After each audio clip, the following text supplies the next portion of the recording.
নমস্কার বন্ধুরা, বানিস blog and মেথডের আরও একটি নতুন পর্বে তোমাদের স্বাগত জানিয়ে শুরু করছি আজকের রেসিপি। আজ আমি তোমাদের সাথে শেয়ার করব সুইস রোলের রেসিপি। পারফেক্টভাবে এই রোল বানাতে হলে পুরো ভিডিওটা শেষ পর্যন্ত দেখবেন। তো চলুন শুরু করা যাক। প্রথমেই একটি পাত্রে নিয়ে নিলাম একটি ডিম। এবার আমি ডিমটাকে ইলেকট্রিক বিটারের সাহায্যে ভালোভাবে ফেটিয়ে নেব।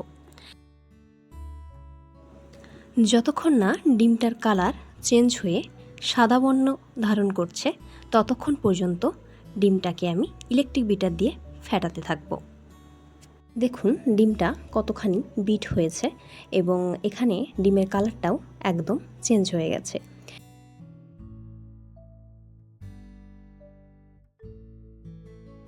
এবার আমি এর সাথে অল্প অল্প পরিমাণে চিনি মেশাতে থাকব। আর এখানে আমি চিনি নিয়েছি 1/4 কাপ পরিমাণে। প্রথমে অর্ধেকটা দিয়ে দিচ্ছি, তারপর বিট করে নেব, তারপর আবারও অর্ধেকটা দিয়ে বিট করব।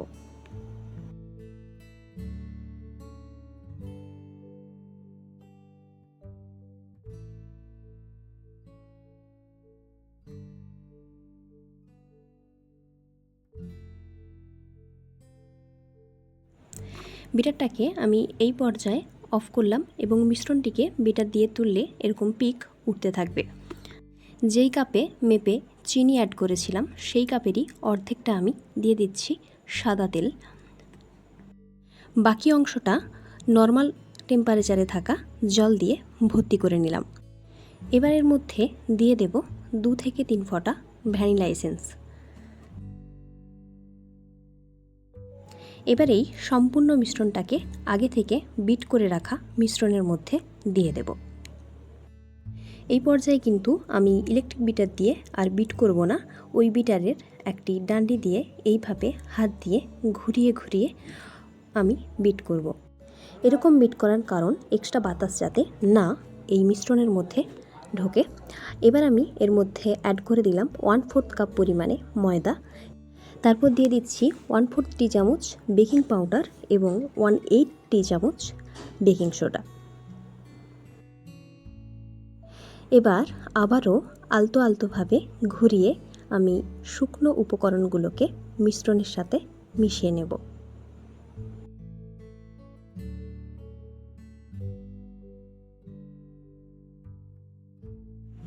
এইভাবে বিট করার পরে শেষে স্প্যাচুলার সাহায্যে মিশ্রণটাকে আরেকটু নাড়াচাড়া করে মিশিয়ে নেব।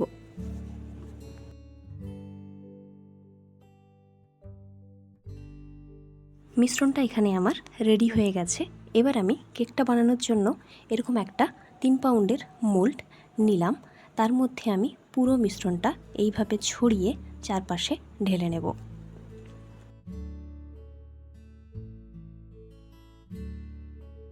তারপর ভালো করে মোল্ডটাকে 2 থেকে 3 বার ঝাঁকিয়ে নেব যাতে ভেতরকার এক্সট্রা বাতাসটা বাইরে বেরিয়ে যায়। এবার আমি কেকটাকে সুন্দর করে বেক করে নেব। 20 মিনিটের মতো সময় ধরে কেকটাকে আমি এখানে বেক করে নিয়েছি। দেখুন এখানে আমার কেকটা কতটা পারফেক্টভাবে তৈরি হয়েছে। এবার আমি প্রয়োজনীয় ক্রিমটা তৈরি করে নিলাম আর তার মধ্যে দিয়ে দিচ্ছি একটুখানি ম্যাঙ্গো এসেন্স। এবার আমি পুরোটাকে ভালো করে ক্রিমের সাথে মিশিয়ে নিচ্ছি। আপনারা নিজেদের মতো ফ্লেভার এখানে ব্যবহার করতে পারেন বা এমনি সাদা ক্রিমও ব্যবহার করতে পারেন। এবার আমি একটা কাগজের উপরে ছড়িয়ে নিচ্ছি কিছুটা পরিমাণে আইসিং সুগার।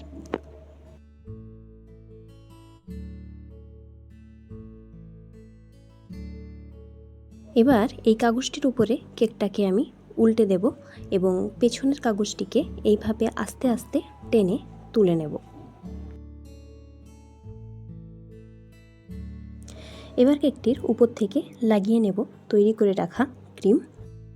এইভাবে স্প্যাচুলা বা প্যালেট নাইফের সাহায্যে ক্রিমটাকে কেকটার উপরে পুরোটাতে লাগিয়ে নিতে হবে। এবার আমি এক পাশ এইভাবে তুলে ধরে মুড়তে থাকব। ভাঁজ করার সময় খেয়াল রাখতে হবে কাগজটা যেন কেকের সাথে না ভাঁজ হয়ে যায়। কাগজটাকে এইভাবে তুলে তুলে কেকটাকে ঠেলে ঠেলে ভাঁজ করে নিতে হবে। সুন্দর করে কেকটাকে এইভাবে রোল করে দু সাইডও মুড়ে নিয়ে আমি এটাকে ফ্রিজের মধ্যে 1.5 থেকে 2 ঘন্টা রেখে দেব সেট হওয়ার জন্য। 2 ঘন্টা পর ফ্রিজ থেকে কেকটাকে বের করে নিলাম। দেখুন কেকটা এখানে সুন্দরভাবে সেট হয়ে গেছে। এবার আমি আস্তে আস্তে করে কাগজটাকে খুলে নেব।